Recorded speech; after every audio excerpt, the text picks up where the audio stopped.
Ừm.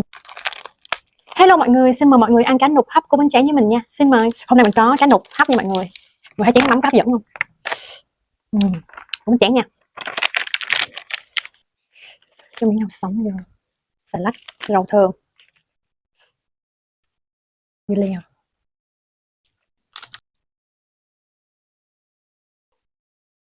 Hôm nay đi chợ thấy cá nục ngon quá mọi người nên mua gì hấp của bánh tráng.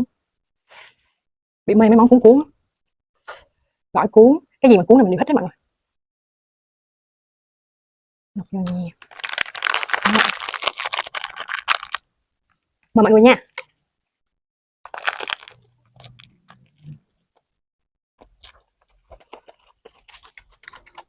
Ngon.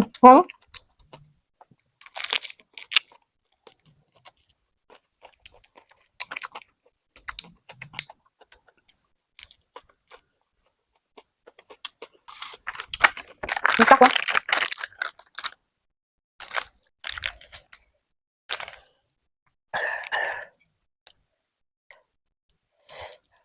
Em nha mọi người. Cá nục này mình chấm với mắm nêm cũng rất là ngon nha.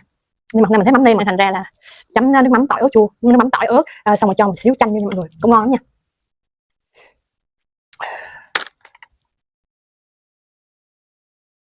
Rồi nha, rau vô, mình cuốn lại. Mời mọi người nha.